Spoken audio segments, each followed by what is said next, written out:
민주당 황운하 의원을 오랜만에 연결하려고 합니다. 두 가지인데요. 최근에 행안부 장관이 경찰청장 후보자들을 개별 면접한 일이 있었어요.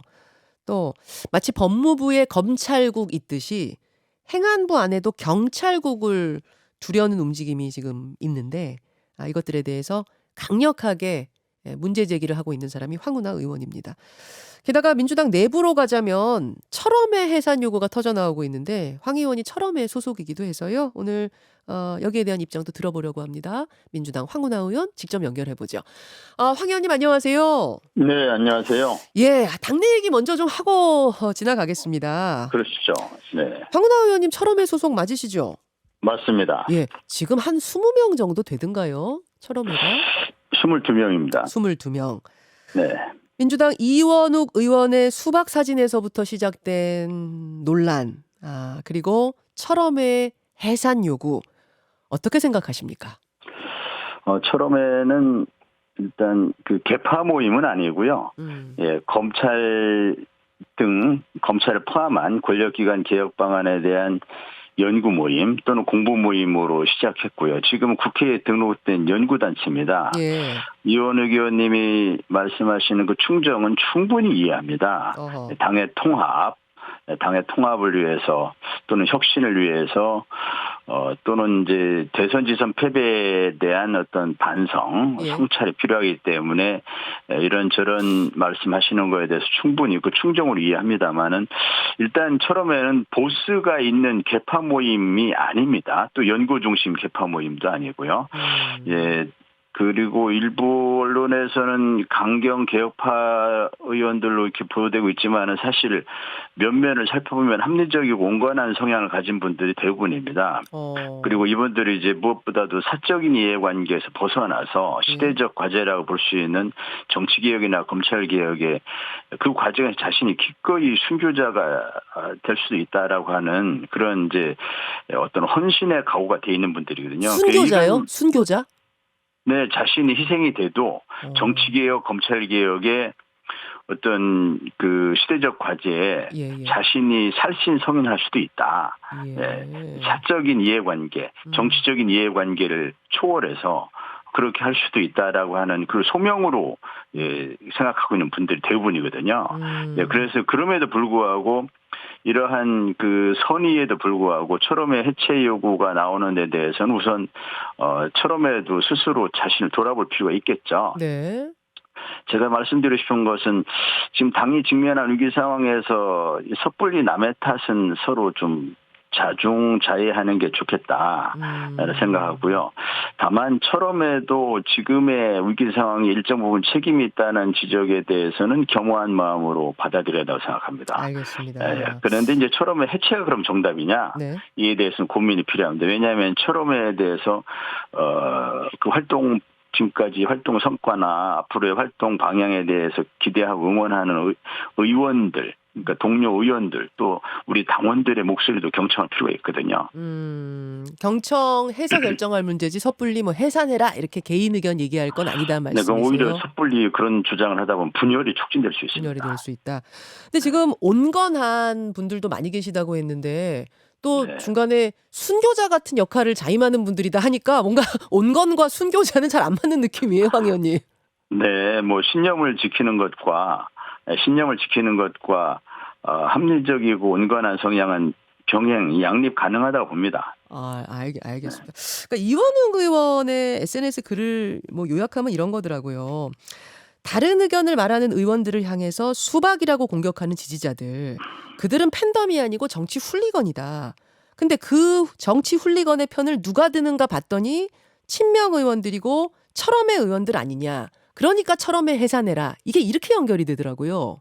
좀 비약이 있습니다. 네, 그 부분 비약이 있고 수박이라는 그 용어를 사용하고 그 문자 폭탄을 보내고 하는 거에 대해서는 우려하지 않는 의원이 어디 있겠습니까? 그 부분은 매우 부적절하고요. 어, 예, 그래서 그 부분에 대해서는 우상호 비대위원장도 그런 입장을 밝힌 것 같은데 네. 그 부분에 대해서는 좀 그 엄격히 금지하겠다는 입장을 얘기한 것 같은데 저도 공감하고요. 다만 이제 국회의원이나 지역위원장 등 이러한 이제 좀 책임 있는 어떤 뭐 선거에 출마한 분들 이런 분들 책임 있는 위치에 있는 분들은 이러한 뭐 분열의 언어, 혐오의 언어를 쓰지 말아야 되죠. 그런데 이제 당원들이나 국민들에게까지 그런 용어를 쓰지 말아라.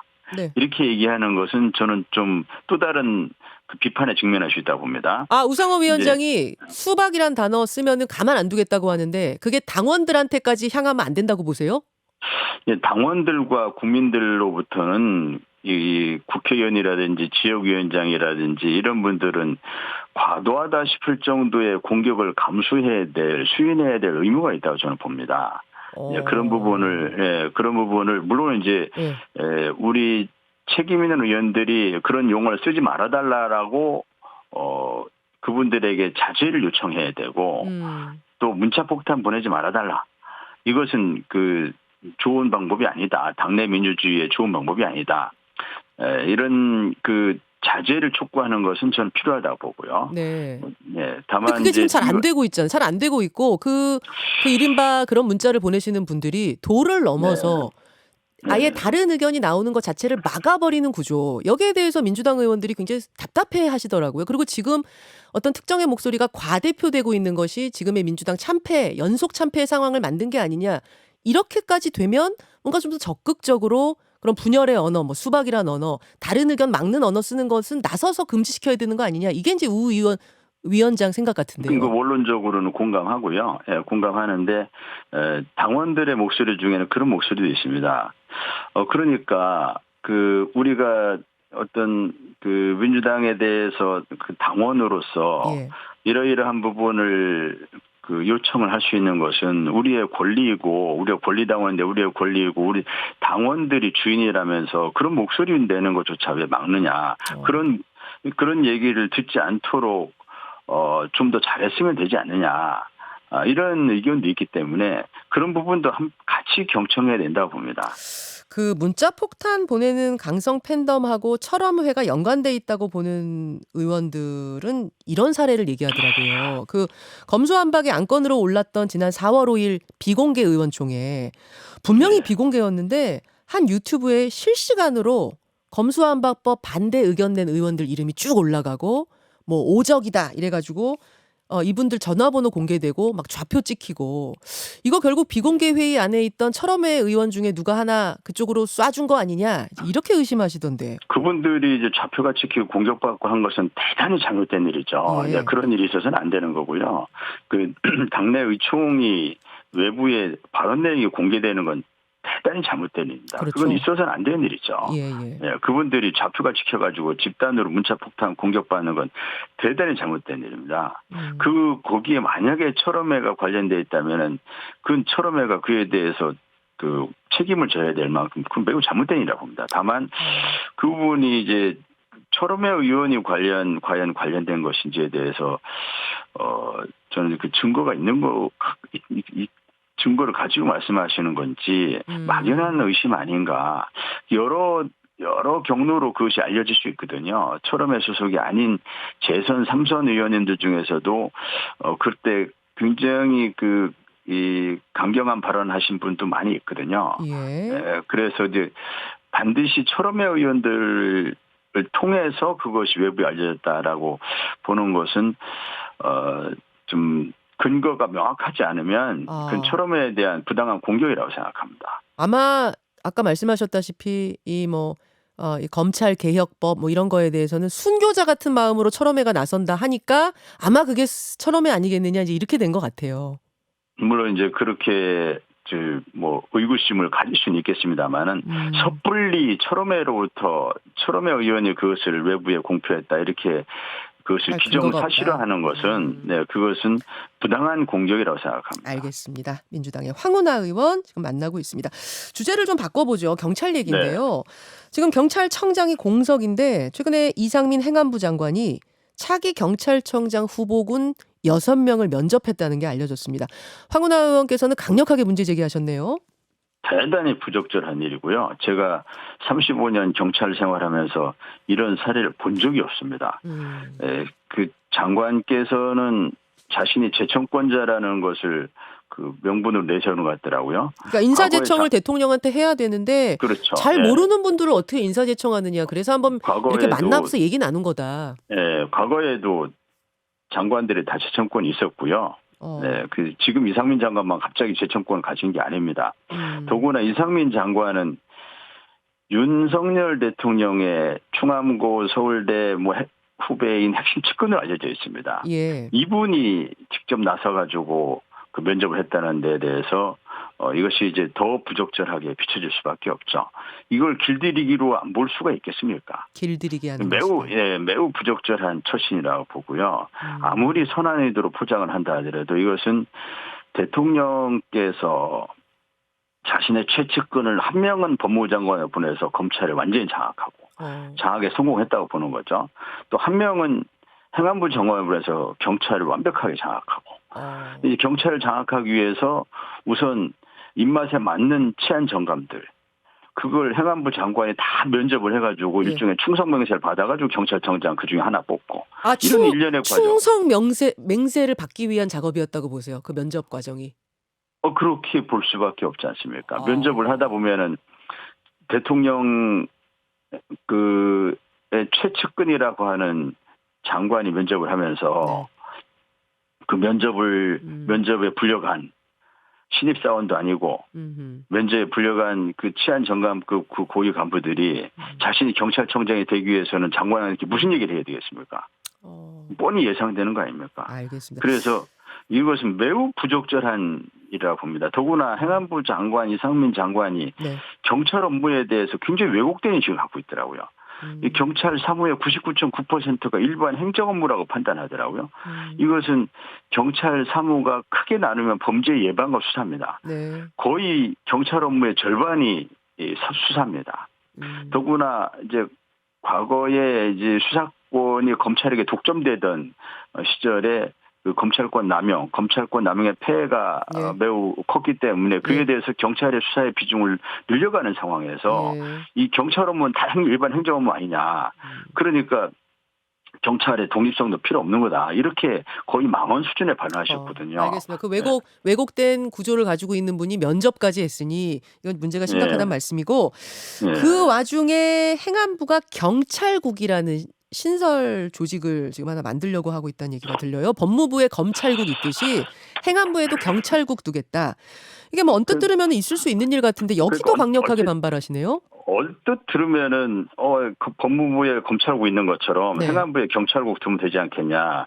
이것이 이제 경찰과 검찰의 그런 그 행안부 경찰청의 차이와 행안부 경찰청의 관계와 법무부 검찰청의 관계에 대한 그 역사적인 그 차이에 대한 역사적인 맥락을 잘 모르는 그 무지의 수치에서 비롯된 겁니다. 그러니까 행안부와 경찰청 사이의 관계와 법무부와 검찰청 사이의 관계를 잘 몰라서 그렇다. 그렇죠. 예.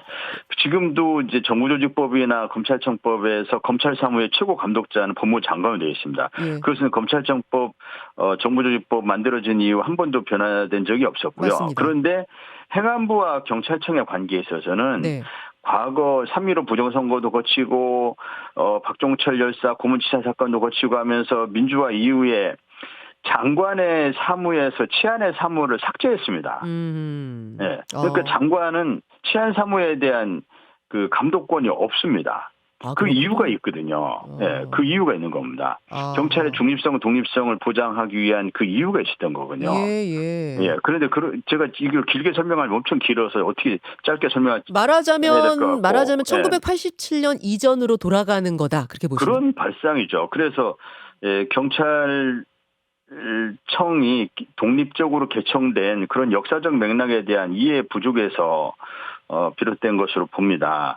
그리고 이 법무부 검찰국의 관계, 행안부 경찰국, 그러니까 법무부 검찰국, 행안부 경찰국 이걸 등치시켜서 보는 발상은 이게 이제 머릿속에 검찰밖에 없는 그 검찰주의자들 사고거든요. 그래서 행안부 장관이 판사 출신이긴 한데 검찰주의자 사고를 대변하고 있는 것 아닌가. 즉, 이 이게 제도 개선 자문단도 예. 전부 검사 출신 교수나 알겠습니다. 친검 학자들로 구성을 했더라고요. 근데요, 의원님, 지금 청취자 예. KY님도 문자를 주셨지만 네. 이번에 이른바 검찰의 기소권 수사권 완전 분리, 뭐 검수완박이라고 네. 부르는 그 법이 통과되면서 경찰의 권한이 너무 비대해지지 않았느냐. 그렇다 보니 그걸 좀 적극적으로 통제하고 견제하기 위해서는 경찰국이라는 신조직이 만들어질 수도 있지 않느냐. 환경이 변했으니까. 이런 문자도 옵니다. 그 통제 방안에 대해서는 통제가 강화되어야 된다는 데 가서는 아무도 이견이 없습니다. 예. 그래서 이제 통제 방안으로 학계와 전문가들이 제시한 한 4가지 방안이 있었습니다. 그게 하나가 이제 경찰위원회 실질화죠. 경찰위원회. 예, 네, 예. 경찰위원회 실질화. 이미 그다음에 있잖아요, 그거는. 있는데 지금 그것이 관리 감독 측면에서 볼 때는 좀 이게 유명무실화되어 있다 이런 지적이 있거든요. 네네. 그래서 이제 그 독립적으로 총리실 산하로 옮기고 네. 그 실질적인 어떤 감독 권한을 부여해서 경찰위원회를 실질화해야 한다. 네. 이런 의견. 그다음에 이게 수사 기소가 완벽하게 우리는 분리가 안 됐습니다. 지금 완벽히 분리가 안 됐지만 앞으로도 그게 쉽게 안 되겠지만 수사 기소가 완벽하게 분리된 영국의 경우에 ICPO라는 독립경찰민원위원회라는 그런 그 민간 조직이 있습니다. 이런 조직을 경찰에게 관리, 감독, 감시 통제기구로 만들어야 한다. 알겠습니다. 그 4가지 정도의 예, 다른 것으로 보완이 얼마든지 가능한데 그렇죠. 예, 왜 또 경찰국을 두느냐. 그 행안부 장관이 주체가 되려고 하는 것은 시대착오적인 발상인 겁니다. 지금 네. 저 경찰 내부 분위기는 어때요? 내부 조직의 분위기는? 경찰 내부 분위기는 굉장히 격앙돼 있습니다. 그래서 업무를 잘 모르는 그 장관이 와가지고 경찰 조직을 뒤흔들고 있다. 네, 그리고 그 이분이 검찰의 시각을 대변하는 거 아니냐. 사실 이제 과거에 법무장관이 검찰의 시각을 대변하고 행안부 장관은 경찰의 입장을 대변해서 네. 정부 내에서 견제와 균형을 좀 이뤘거든요. 예. 근데 이제 행안부 장관이 검찰의 시각을 대변하는 사람이 와서 뭐 면접이나 하고 뭐 경찰국이나 만들겠다고 하고 하니까 경찰 수뇌부에 대한 성토가 굉장히 크더라고요. 경찰 수뇌부가 왜 이걸 지켜보고 있느냐.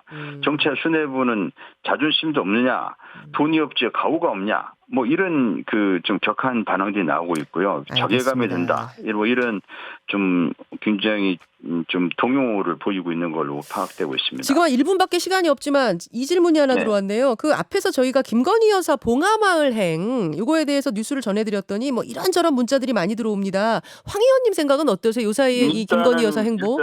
일단은 그 대통령 선거 과정에서 그 대통령 부인의 역할을 공적 역할을 하지 않겠다라고 하는 그래서 뭐 제2부속실도 만들지 않겠다고 하는 약속을 깬 거 아닌가라는 생각이 듭니다. 뭐 제2부속실도 만들겠다고 하는 것 같고 뭐 이렇게 봉하마을도 가고 또 뭐 빵집에 가가지고 국민들에게 굉장히 불편을 주고 이렇게 그 사실상 국민들의 대다수 60%가 공적 활동을 하지 말아라는 거 아닙니까? 조용히 내주만 하지 공적 활동을 하지 말라는 그 국민들 요구에도 반하고 대통령의 약속에도 반하는 그런 이제 부적절한 일이라고 봅니다. 아니 나토도 그러면 거의 사실은 거기는 이제 부부 동반으로 가는데 거기도 가지 말아야 된다고 보세요? 거기까지는 제가 좀 생각 안 해봤습니다만은 과거에 대통령의 영부인으로서의 그 공적인 활동을 안 했으면 좋겠다라고 하는 시민들의 의견 속에는 그런 부분도 포함되어 있었습니다. 알겠습니다. 공적인 여기까지. 행사에 참석하지 말라는 거였죠. 네. 여기까지 말씀 듣겠습니다. 황운하 의원님 고맙습니다. 네. 민주당 황운하 의원이었습니다. 김현정의 뉴스쇼는 시청자 여러분의 참여를 기다립니다. 구독과 좋아요, 댓글 잊지 않으셨죠? 알림 설정을 해두시면 평일 아침 7시 20분 실시간 라이브도 참여하실 수 있습니다.